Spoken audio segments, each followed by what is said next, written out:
Hello everyone, welcome. Now we will study the subject radiation physics of DRT part first. तो जैसा कि radiation physics में हम x ray production के बारे में डिस्कस कर रहे थे और एक्सरे प्रोडक्शन में भी हम स्टेशनरी एनोड एक्सरे ट्यूब के बारे में डिस्कस कर रहे थे। हिस्ट्री ऑफ एक्सरे ट्यूब्स के अंदर हमने सबसे पहले गैस ट्यूब के बारे में डिस्कस किया था, जिसका प्रिंसिपल था आयोनाइजेशन का। दैट मीन्स आयोनाइजेशन के प्रिंसिपल पे वहाँ पे इलेक्ट्रॉन्स का प्रोडक्शन किया जाता था, देन उन इलेक्ट्रॉन से हम एक्सरे प्रोड्यूस करते थे। फिर दूसरी ट्यूब आई कूलिज ट्यूब, जिसके अंदर थर्मियोनिक एमिशन के बेस पे इलेक्ट्रॉन्स का प्रोडक्शन किया जाता था और फिर उसके अकॉर्डिंग एक्सरे का प्रोडक्शन होता था। अब अपन बात कर रहे थे स्टेशनरी एनोड एक्सरे ट्यूब की। तो जो स्टेशनरी एनोड एक्सरे ट्यूब थी वो आपके कूलिज एक्सरे ट्यूब के बेस पे वर्किंग और इसका इक्विपमेंट था। स्टेशनरी एनोड एक्सरे ट्यूब एक इम्पोर्टेंट टॉपिक है, तो इस वजह से इसके इक्विपमेंट्स के बारे में हम यहाँ पे डिटेल में डिस्कस कर रहे थे। तो जैसा कि लिस्टिंग की अगर बात की जाए तो 9 इक्विपमेंट्स के बारे में अपन ने लिस्टिंग की थी और लास्ट लेक्चर में हम 4 इक्विपमेंट्स के बारे में डिस्कस कर चुके थे। सबसे पहले अपन ने ग्लास एनवलप के बारे में डिस्कस किया था। दैट मीन्स एक ग्लास है जो पायरेक्स का बना होता है, जिसके अंदर 3 इक्विपमेंट्स होते हैं, कैथोड, एनोड और फॉक्सिंग कप, जो पूरी तरीके से पैक्ड होता है, सील होता है और उसके अंदर प्रेशर होता है 10⁻⁵ mm of Hg। That means vacuum उसका होता है 10⁻⁵ mm ऑफ Hg। फिर अपन बात करते हैं कैथोड और एनोड की। तो कैथोड का काम होता है इलेक्ट्रॉन का प्रोडक्शन करना थर्मियोनिक प्रिंसिपल पे, जो कि टंगस्टन का वायर का बना होता है, नेगेटिव चार्ज इस पे होता है। एनोड की अगर बात की जाए तो ये भी टंगस्टन का बना होता है, बट कॉपर ब्लॉक के ऊपर लगा होता है बिकॉज हीट को रिमूव करने के लिए। एनोड पॉजिटिव चार्ज होता है और इसका काम क्या होता है, जब इस पे इलेक्ट्रॉन्स आके टकराते हैं तब यहाँ से एक्सरेज और हीट निकलती है। तीसरा मटेरियल था आपका फॉक्सिंग कप। फॉक्सिंग कप भी नेगेटिव पोटेंशियल का होता है, दैट मीन्स उस पर चार्ज नेगेटिव होता है और इसका काम होता है कि जो कैथोड से इलेक्ट्रॉन्स निकले हैं उन इलेक्ट्रॉन्स को सीधा टारगेट पे फॉरवर्ड करें। टारगेट की अगर अपन बात करें तो टारगेट की कुछ प्रॉपर्टी होनी चाहिए, दैट मीन्स इसका एटॉमिक नंबर हाई होना चाहिए। तो इसलिए अपन यहाँ पे टंगस्टन काम लेते हैं जिसका एटॉमिक नंबर क्या है, हाई है। साथ ही साथ में जो आपका टारगेट होता है उसकी मेल्टिंग पॉइंट भी हाई होना चाहिए बिकॉज वहाँ पे हीट बहुत ज़्यादा निकलती है। तो दैट मीन्स यहाँ पे अपन टंगस्टन काम में लेते हैं जिसका मेल्टिंग पॉइंट होता है 3370 डिग्री सेल्सियस। और साथ ही में टारगेट की थर्मल कंडक्टिविटी भी ज़्यादा होनी चाहिए, बट टंगस्टन की थर्मल कंडक्टिविटी ज़्यादा नहीं है। तो इस चीज़ को बैलेंस करने के लिए, कंपनसेट करने के लिए हम वहाँ पे कॉपर का ब्लॉक लगा देते हैं और कॉपर की जो थर्मल कंडक्टिविटी होती है वो अच्छी होती है, तो इस वजह से हीट भी रिमूव हो जाती है। और भी 6 या 5 इक्विपमेंट्स और भी हैं, उन सब के बारे में भी आज हम डिस्कस करेंगे। बट एक बार स्टेशनरी एनोड एक्सरे ट्यूब के डायग्राम के बारे में डिस्कस कर लेते हैं। इसका जो डायग्राम है वो जस्ट लाइक कूलिज ट्यूब की तरह होगा। जैसा कि आप डायग्राम में देख सकते हो, ग्लास एनवेलप आपको यहाँ पे दिखाई दे रहा है जिसके अंदर 3 इक्विपमेंट लगे हुए हैं, टी से टारगेट, FC से फॉक्सिंग कप और F से फिलामेंट। ठीक है, जिन तीनों के बारे में हमने डिस्कस कर लिया है। अब इसके अलावा बच क्या गया आपका filament supply, high voltage supply जिसको आप ट्यूब सप्लाई भी बोल सकते हो। ठीक है, उसके बाद में बेरिलियम विंडो, जहाँ से ये आपकी जो एक्सरे बीम निकल रही है ग्लास एनवलप से, ठीक है, टारगेट से एक्सरे बीम निकली और फिर जहाँ से ये जो ग्लास एनवलप है वहाँ से निकल रहे वो जगह होती है, वहाँ पे एक विंडो बनाई। विंडो का मतलब ओपन नहीं होती है यहाँ पे, अगर ओपन होगा तो फिर ग्लास एनवलप के अंदर प्रेशर कैसे बन के रहेगा। दैट मीन्स कि यहाँ पे जो आपका ग्लास है वो पायरेक्स का ना बना होकर किसका बना होता है, बेरिलियम का बना होता है। बेरिलियम जिसका एटॉमिक नंबर कम होता है, ठीक है, एटॉमिक मास कम होता है, डेंसिटी कम होती है, इस वजह से वो एक्सरे बीम को अच्छे से पास होने देता है। और इसके बाद में हम डिस्कस करेंगे एनोड की हाउसिंग और कूलिंग की। दैट मीन्स कि ये जो ग्लास एनवलप है, ग्लास ट्यूब है, ये और ये जितनी भी सारी चीज़ें ये ओपनली तो रखी नहीं जाएंगी, एक मेटल केस के अंदर या फिर उनको अपन प्रोटेक्ट करने के लिए कहीं न किसी चीज़ में पैक करेंगे। तो उस चीज़ के बारे में कि इसके चारों तरफ क्या लगा होता है, कैसे लगा होता है, उन सब के बारे में भी हम डिस्कस करेंगे।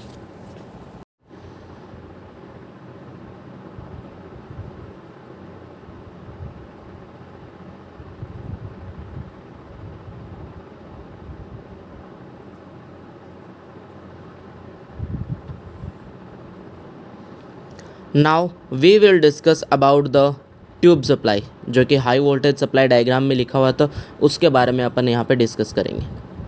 तो जैसा कि आपको पता है कि फिलामेंट पे इलेक्ट्रॉन का प्रोडक्शन किया जाता है थर्मियोनिक एमिशन के प्रिंसिपल पे। वहाँ पे फोकसिंग कप लगा होता है जिसका काम है इलेक्ट्रॉन्स को टारगेट तक पहुँचाना, ट्यूब तक नहीं, टारगेट तक पहुँचाना। बट जैसा कि आपको मैंने गैस ट्यूब में भी बताया था और एक्सरे ट्यूब के अंदर बता दिया कि जो इलेक्ट्रॉन्स होते हैं वो एक्सेलरेट करके, दैट मीन्स स्पीडली, वेलोसिटी से कहाँ पे जाते हैं, टारगेट पे जाते हैं। जितनी ज़्यादा उनके पास वेलोसिटी होगी उतनी ही ज़्यादा उनके पास क्या होगी, काइनेटिक एनर्जी होगी, और उतनी ही ज़्यादा उनके पास में क्या होगी, एक्सरे की एनर्जी होगी। दैट मीन्स कि जब टारगेट से एक्सरे निकलेगी उनकी एनर्जी। तो ऑब्वियसली बात है, यहाँ पे इलेक्ट्रॉन्स को एक्सेलरेट करने के लिए, दौड़ाने के लिए, उनको वेलोसिटी प्रोवाइड करने के लिए अपने को एक सप्लाई चाहिए होती है जिसको अपन ट्यूब सप्लाई बोलते हैं और हाई वोल्टेज सप्लाई बोलते हैं। When the high voltage is applied between the cathode and anode, electron flow from cathode to anode. That means कि जब अपन कैथोड और एनोड के बीच में हाई वोल्टेज सप्लाई लगाते हैं तो जो आपके इलेक्ट्रॉन्स है वो कैथोड से एनोड की तरफ दौड़ने लग जाते हैं अच्छी वेलोसिटी से। This applied voltage accelerate the electron with high velocity and the electrons have high kinetic energy.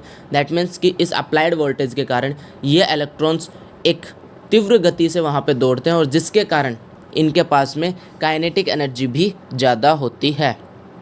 When these electrons suddenly stopped in the target, but जब ये इलेक्ट्रॉन्स अचानक से टारगेट से रोके जाते हैं, kinetic energy is converted into heat and X-rays.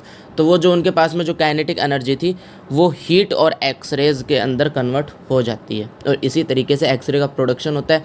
और यहाँ पे वो 4 प्रकार के इंटरेक्शन होते हैं जो अपन ने स्टार्टिंग में डिस्कस किए थे। X rays are emitted in all direction, X ray हर डायरेक्शन में एमिट होगी, ठीक है। About half of these X rays are absorb in the target material, but उनमें से आधी एक्सरेज कौन एब्जॉर्ब कर लेता है, टारगेट, बिकॉज टारगेट यहाँ पे हाई एटॉमिक नंबर का बना है और आपको पता है कि हाई एटॉमिक नंबर क्या करता है, एक्सरेज को एब्जॉर्ब करता है। तो जो रिमेनिंग बच गई कितनी, half, the remaining portion x-rays as useful as primary x ray beam. तो जो रिमेनिंग बचती है वही यूजफुल एक्सरे बीम होती है और उसको हम बोलते हैं primary x ray beam.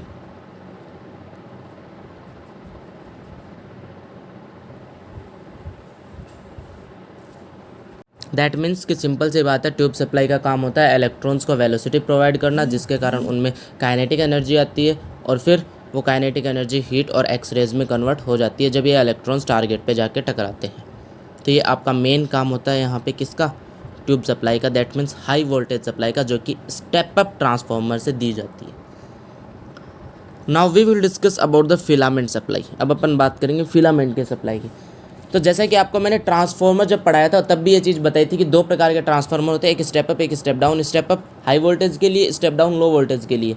Step down अपन काम में लेते हैं फिलामेंट की सप्लाई के लिए और स्टेप अप हम काम में लेते हैं ट्यूब सप्लाई के लिए, बिकॉज ट्यूब के अंदर अपने को वोल्टेज ज़्यादा चाहिए होता है और फिलामेंट सप्लाई के अंदर अपने को वोल्टेज कम चाहिए होता है। बिकॉज फिलामेंट सप्लाई में अपने को करना क्या है, फिलामेंट में से इलेक्ट्रॉन का प्रोडक्शन करना है और फिलामेंट में से इलेक्ट्रॉन का प्रोडक्शन करने के लिए आपको वहाँ पे करंट फ्लो करना होगा, ठीक है।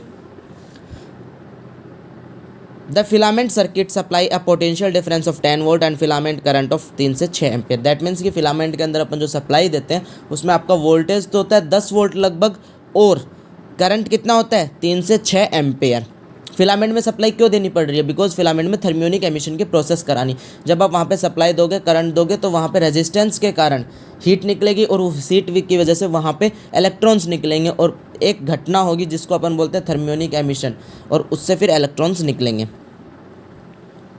Electrical resistance heats the filament to very high temperature. That means electrical resistance, प्रतिरोध, विद्युत प्रतिरोध के कारण वहाँ पे जो फिलामेंट है वो एक हाई टेम्परेचर तक गर्म हो जाता है, releasing electron from surface through thermionic emission. That means कि वहाँ पे उस फिलामेंट की सरफेस से इलेक्ट्रॉन्स निकलने स्टार्ट हो जाते हैं।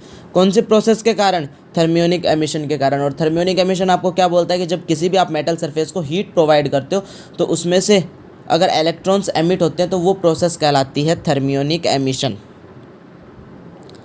इन some tubes the focusing cup have more negative potential than the filament.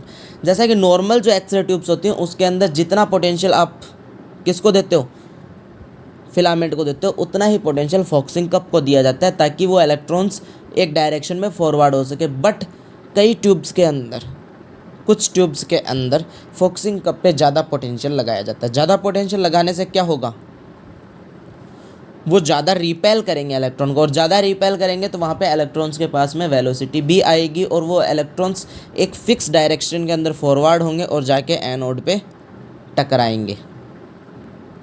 तो दैट मीन्स कि अगर सिंपल सी बात है, फिलामेंट सप्लाई क्या काम आ रही है, इलेक्ट्रॉन प्रोडक्शन करने के, थर्मियोनिक एमिशन की प्रोसेस कराने के काम में आती है फिलामेंट की सप्लाई, जो कि स्टेप डाउन ट्रांसफार्मर के द्वारा दी जाती है। और अगर अपन ऑटो ट्रांसफार्मर की बात करें तो फिर ऑटो ट्रांसफार्मर दोनों तरीके का काम कर सकता है, स्टेप अप और स्टेप डाउन। उससे अपन दोनों सप्लाई दे सकते हैं, ट्यूब सप्लाई भी और फिलामेंट सप्लाई भी।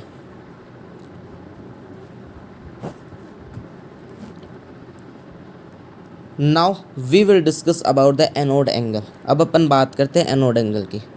तो जैसा कि यहाँ पे अपन बात कर रहे हैं एनोड एंगल की, यहाँ पे आपको समझ में आएगा कि एनोड एंगल अपन ने दिया और कितना दिया, बट क्यों दिया, मेन रीज़न क्या है इस चीज़ का, वो अभी आपको यहाँ पे थोड़ा सा समझ में नहीं आएगा।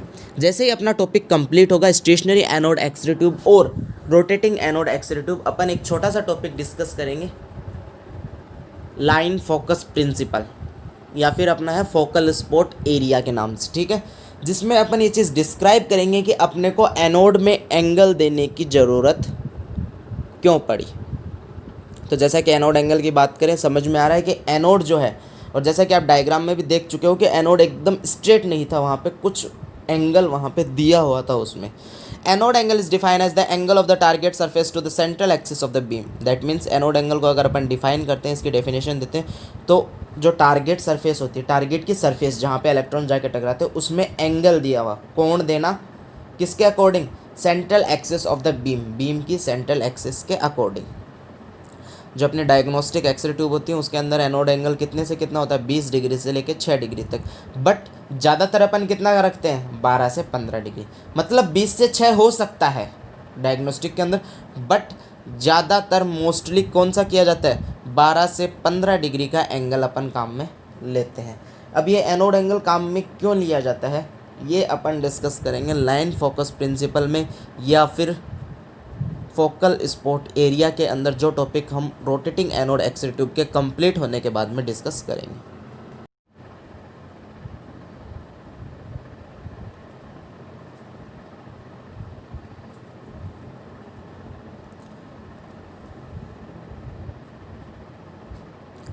Now we will discuss about the beryllium window. अब अपन बात करते हैं बेरिलियम विंडो की।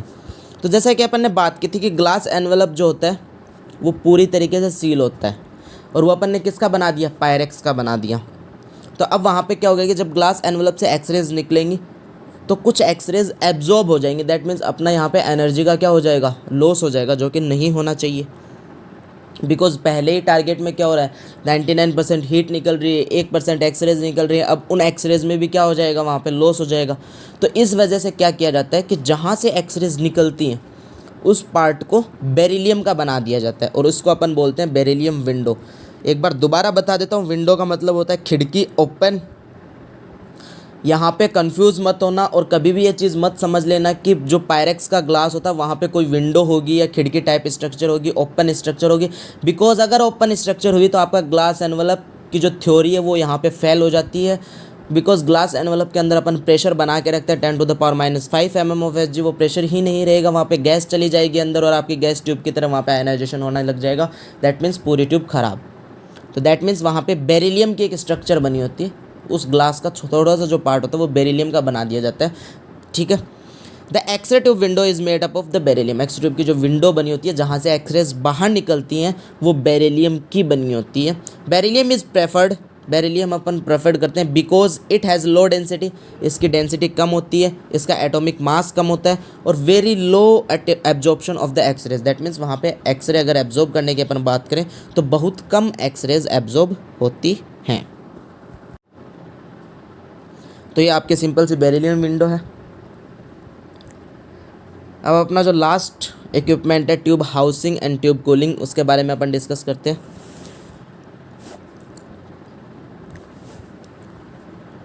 Now we will discuss about the tube housing and tube cooling. तो जैसे कि हाउसिंग की अगर बात की जाए तो आपको छोटा सा एक एग्जांपल देता हूँ कि आपके घर पे जो मोटर होती है, कोई भी motor, induction motor, electrical motor, आपकी फ़ैन की मोटर, कुछ भी होती है, उसके चारों तरफ एक कवर लगा होता है मेटल का कवर लगा होता है। क्यों लगा होता है? उसको डस्ट से बचाने के लिए, उसको फिजिकल इंजरी से बचाने के लिए, ठीक है। और जैसा कि इलेक्ट्रॉनिक सर्किट आपको पता है, तो यानी कि दैट मीन्स वहाँ पे जो वर्क कर रहा है या फिर आपके जो कोई भी पर्सन, उसको इलेक्ट्रिक शॉक वगैरह ना लगे। सेम कंडीशन यहाँ पे कैथोड की सप्लाई दे दी, एनोड की सप्लाई दे दी, ग्लास ट्यूब है, ग्लास की बनी हुई है, डस्ट वगैरह से और भी बहुत सारी चीज़ों से इसे प्रोटेक्ट करने के लिए हम क्या करते हैं, इसको एक मेटल केस के अंदर पैक कर देते हैं। दैट मीन्स इसके चारों तरफ एक मेटल की बॉक्स बना दिया जाता है, मेटल बॉक्स टाइप, जिसके अंदर ये रख दी जाती है ताकि ये सेफ रहे। इसी को अपन बोलते हैं tube housing. X ray tube is covered with lead line protective housing. That means कि एक्सरे ट्यूब को कवर करते हैं किससे? लेड लाइनिंग से, ताकि एक्सरे का लीकेज ना हो, रेडिएशन का लीकेज ना हो। विच प्रिवेंट्स, जिससे क्या होता है? The leakage of radiation and provide mechanical support. ना तो रेडिएशन का लीकेज होता है और मैकेनिकल सपोर्ट प्रोवाइड होती है। दैट मीन्स फिजिकल डैमेज से बचाया जा सकता है एक्सरे ट्यूब को।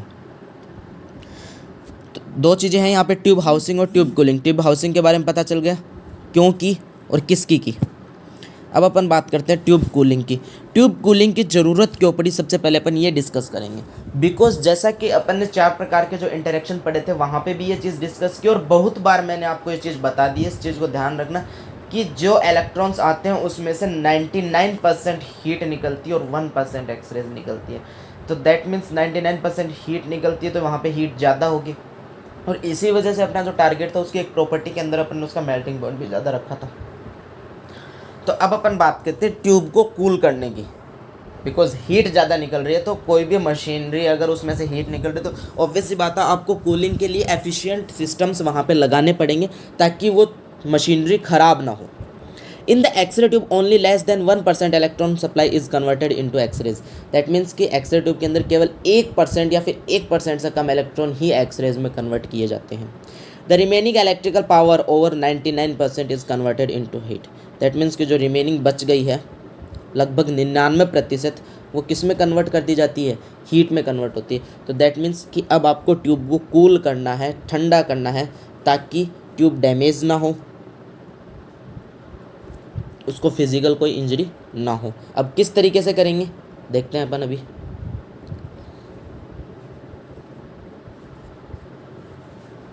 This large amount of heat may melt the target and therefore heat should be removed quickly from the target, so efficient cooling system are necessary for the X-ray tubes। that means कि जो large amount of heat यहाँ पे निकल रही है ये क्या कर सकती है? टारगेट को पिघला सकती है और टारगेट ख़राब हो सकता है, आपकी एक्सरे ट्यूब डैमेज हो सकती है। इस वजह से हीट को जल्दी से जल्दी बाहर निकालना होगा टारगेट से। इस वजह से हमें वहाँ पे एक एफिशिएंट पर्याप्त मात्रा में कूलिंग सिस्टम लगाना होगा। और वो कूलिंग सिस्टम क्या होगा? The different methods of cooling are. अब अलग अलग मेथड है यहाँ पे कूलिंग के, वो क्या है आपके? पहला, जो ये सारे जो मेथड्स है ये अपन डिस्कस कर चुके हैं पहले, एक बार दोबारा से इनको डिस्कस कर लेते हैं। पहला जो अपन ने जब टारगेट डिस्कस किया था वहाँ पर डिस्कस किया कि अपन कॉपर ब्लॉक लगाते हैं। कॉपर ब्लॉक अपन ने क्यों लगाया? हीट को बाहर निकालने के लिए। कूलिंग का ही तो मेथड है वो। Target are made by inserting a layer of tungsten in copper block. That means कि टारगेट अपन किस तरीके का बनाते हैं? कॉपर ब्लॉक के ऊपर टंगस्टन की लेयर लगाते हैं, which remove heat from the tungsten very quickly, जिससे टंगस्टन से हीट बहुत जल्दी निकलती है। पहला मेथड आया समझ में, जो कि आप टारगेट में भी डिस्कस कर चुके हो। दूसरे मेथड की बात करते हैं। X ray tubes are usually enclosed in the metal case. जैसा कि अभी अपन ने बात की ट्यूब हाउसिंग के अंदर कि एक्सरे ट्यूब्स एक मेटल केस के अंदर एनक्लोज कर दी जाती हैं, which are filled with oil for insulation purpose. और इनको किससे फिलअप किया जाता है? ऑयल से। दैट मीन्स कि एक्सरे ट्यूब के चारों तरफ ऑयल भर दिया जाता है और उसके चारों तरफ मेटल केस होता है। अपन दूसरी भाषा में बात करें तो मेटल केस और एक्सरे ट्यूब के बीच में ऑयल होता है, ठीक है। किसके लिए? इंसुलेशन पर्पज़ के लिए, ताकि जो इलेक्ट्रिकल सप्लाई है वो एक्सरे ट्यूब से मेटल केस तक ना आए, और अगर मेटल केस को आप टच करते हो तो आपको इलेक्ट्रिक शॉक ना लगे। बट इस ऑयल का दूसरा पर्पज भी होता है जो कि आप हीट डेसिपेशन के अंदर डिस्कस कर चुके हो। हीट डेसिपेशन याद हो तो आपको बेसिक कंसेप्ट्स के अंदर हीट में पढ़ा था, जिसमें कंडक्शन, कन्वेक्शन एंड रेडिएशन था। कन्वेक्शन मेथड के अंदर अपन ने डिस्कस किया था कि एक्सरे ट्यूब के अंदर ऑयल से कन्वेक्शन किया जाता है उसके बारे में अपन यहाँ पे डिस्कस करेंगे कि ये जो ऑयल है ये क्या करता है कि एक्स-रे ट्यूब में हीट निकल रही है, उस हीट को कन्वेक्शन मेथड के थ्रू कहाँ तक पहुँचाएगा, मेटल के केस तक पहुँचाएगा।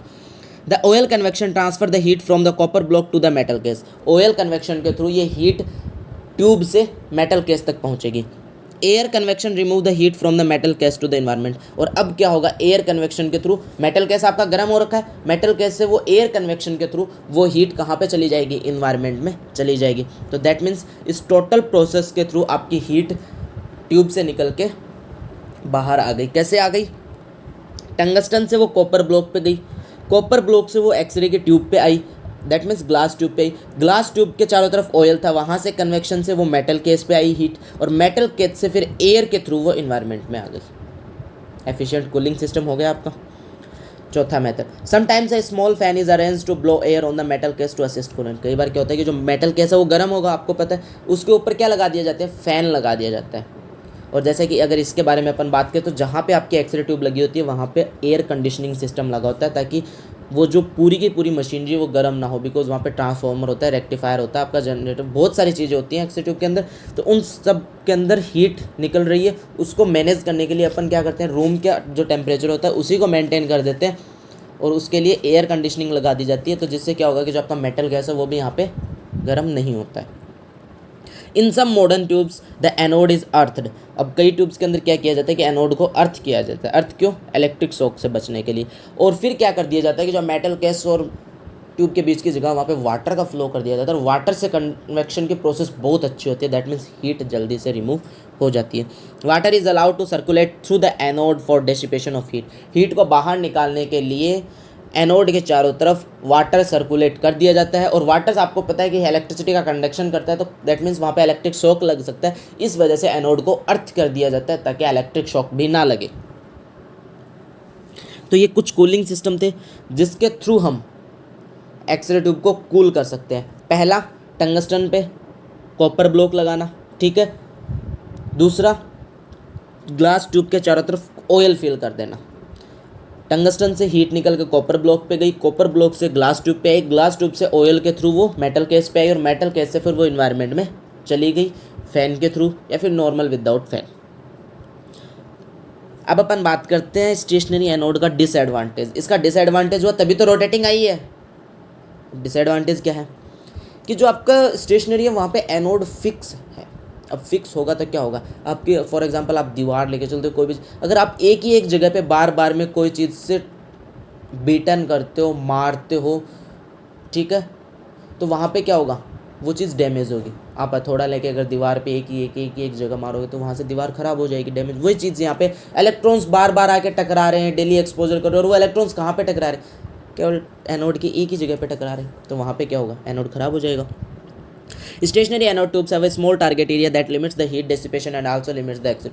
दैट मीन्स कि स्टेशनरी एनोड के अंदर क्या होता है, टारगेट का एरिया छोटा होता है और वो फिक्स होता है। तो क्या होता है कि वहाँ पे दो चीज़ों की लिमिटेशन हो जाती है। दैट मीन्स एक तो हीट, ठीक है, हीट बाहर नहीं निकल पाती है। दूसरा, एक्सरे की एनर्जी, ठीक है, या फिर अपन बात कर सकते हैं एक्सरे का आउटपुट, वो भी क्या हो गया, लिमिट हो गया। तो इस टारगेट एरिया को अब बढ़ाना पड़ेगा। और कैसे बढ़ाएंगे अपन, उसको रोटेट करके। दैट मीन्स एक बड़ी डिस्क लगाएंगे यहाँ पे, ये तो रेक्टेंगुलर था, अब डिस्क शेप में लगाएंगे और वो रोटेट होगी। तो जिससे क्या होगा कि टारगेट का एरिया भी बढ़ गया और बार बार में इलेक्ट्रॉन्स एक ही जगह पे नहीं टकरा रहे हैं। अब stationary anode tube have less life comparison to the rotating anode X ray tube.